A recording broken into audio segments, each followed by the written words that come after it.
Hello friends, welcome to my channel. இன்றைக்கி நம்ம சேனலில் ஒரு சூப்பரான ரெசிபி தாங்க. என்னென்னு பார்த்தீங்கன்னா, சாதம் வந்து நமக்கு மிச்சமாயிடுச்சுன்னா அதை வச்சு நம்ம சூப்பராக வந்து ஒரு அல்வா பண்ண போகிறோங்க. ரொம்பவே டேஸ்ட்டாக இருக்கும்.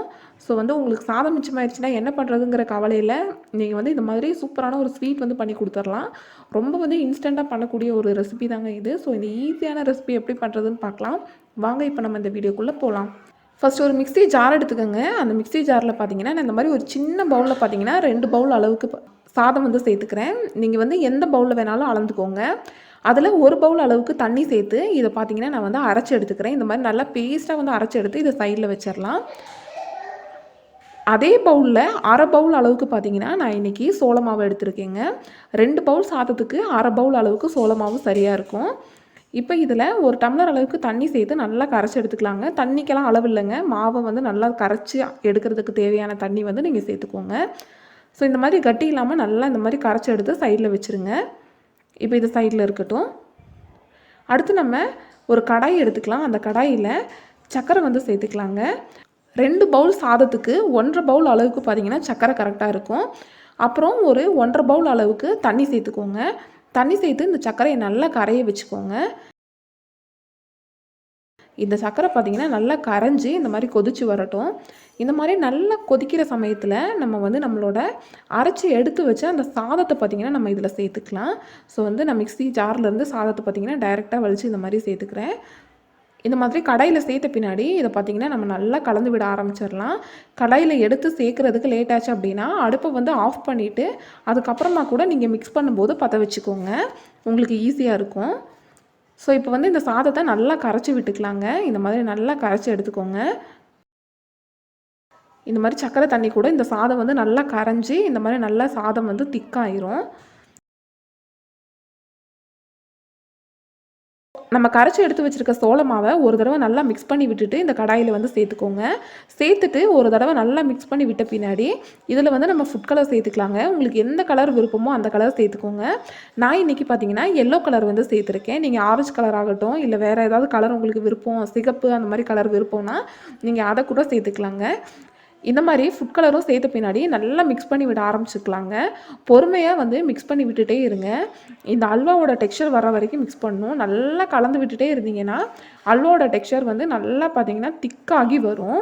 இந்த சோள மாவுக்கும் சாதத்துக்கும் நல்லா பார்த்திங்கன்னா இந்த மாதிரி திக்காகி வரும். இந்த மாதிரி திக்காகி வர வரைக்கும் நல்லா மிக்ஸ் பண்ணி விட்டுட்டே இருங்க. நல்லா திக்காக ஆரம்பித்த பின்னாடி இதில் 1 டேபிள் ஸ்பூன் அளவுக்கு நெய் சேர்த்துக்கோங்க. நெய் சேர்த்து நல்லா மிக்ஸ் பண்ணி விடுங்க. நெய்யை வந்து இந்த அல்வாவோட இந்த இது பார்த்திங்கன்னா நல்லா உறிஞ்சி எடுக்கும்.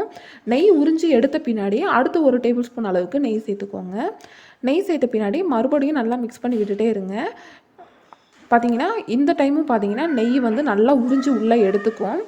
நல்லா உள்ளே உறிஞ்சி எடுக்கிற அளவுக்கு மிக்ஸ் பண்ணி விட்டுட்டே இருங்க. மிக்ஸ் பண்ணி விட்ட பின்னாடி மறுபடியும் இதில் 1 டேபிள் ஸ்பூன் அளவுக்கு நெய் சேர்த்துக்கோங்க.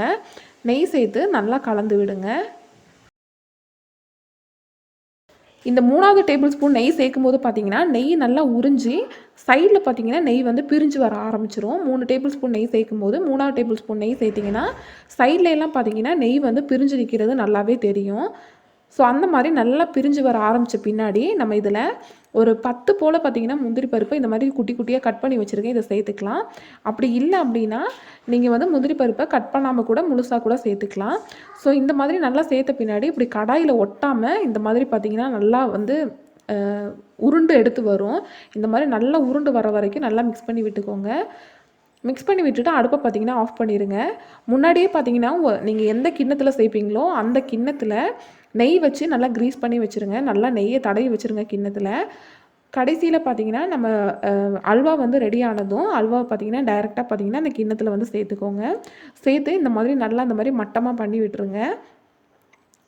இது நல்லா ஆறின பின்னாடி இதை வந்து நம்ம டீமோல்ட் பண்ணி வந்து எடுத்துக்கலாம். நல்லா ஒரு மணி நேரம் ஆறினாலே நல்லா ஆறிடுங்க. இவ்வளோ நேரம் வச்சுருக்கணும்லாம் இல்லை. ஆறிடுச்சுன்னா நம்ம வந்து டீமோல்ட் பண்ணிக்கலாம். இந்த மாதிரி ஒரு தட்டில் வச்சு கவுத்திங்கன்னா தானாக வந்திங்கன்னா இந்த மாதிரி கலந்து வந்துடும். அதுக்கப்புறம் பார்த்தீங்கன்னா உங்களுக்கு தேவையான சைஸில் வந்து இதை கட் பண்ணிக்கோங்க. நான் வந்து சும்மா இந்த மாதிரி ஒரு பாக்ஸ் ஷேப்பில் வந்து கட் பண்ணி வச்சுருக்கேன். ஸோ கட் பண்ண பின்னாடி நம்மளோட அல்வா பார்த்திங்கன்னா சூப்பராக ரெடி ஆயிடுச்சுங்க. கொஞ்சம் கூட ஒட்டாமல் அப்படியே நாக்கில் வச்சா கரையிற அளவுக்கு அந்தளவுக்கு சூப்பராக பார்த்திங்கன்னா நம்மளோட சாதத்திலே வந்து அல்வா வந்து ரெடி ஆயிடுச்சு. ரொம்பவே டேஸ்ட்டாக இருக்குங்க. வித்தியாசமான ரெசிபியும் கூட. ஸோ நீங்கள் மறக்காமல் உங்ககிட்ட சாதம் மிச்சமாகும்போது இந்த மாதிரி வந்து ட்ரை பண்ணி பாருங்கள். சாதம் உங்ககிட்ட இருந்தால் கூட நீங்கள் சாப்பிடணுன்னு ஆசைப்பட்டீங்கன்னா இந்த மாதிரி ட்ரை பண்ணி பாருங்கள். ரொம்பவே நல்லா இருக்குங்க. சூப்பரான ஒரு இன்ஸ்டண்ட்டான அல்வாங்க இது. ஸோ இந்த வீடியோ உங்கள் எல்லாத்துக்குமே கண்டிப்பாக பிடிச்சிருக்கும்னு நினைக்கிறேன். வீடியோ பிடிச்சிருந்தா லைக் பண்ணுங்கள், ஷேர் பண்ணுங்கள், கமெண்ட் பண்ணுங்கள். மறக்காமல் நம்ம சேனலை சப்ஸ்கிரைப் பண்ணி பக்கத்தில் இருக்க பெல் பட்டனை கிளிக் பண்ணி ஆளுங்கிற ஆப்ஷனை செலக்ட் பண்ணி வைங்க. அப்போ தான் நம்ம போடக்கூடிய எல்லா வீடியோஸோட நோட்டிஃபிகேஷனுமே உங்களுக்கு வரும். தேங்க்யூ ஃபார் வாட்சிங் ஃப்ரெண்ட்ஸ்.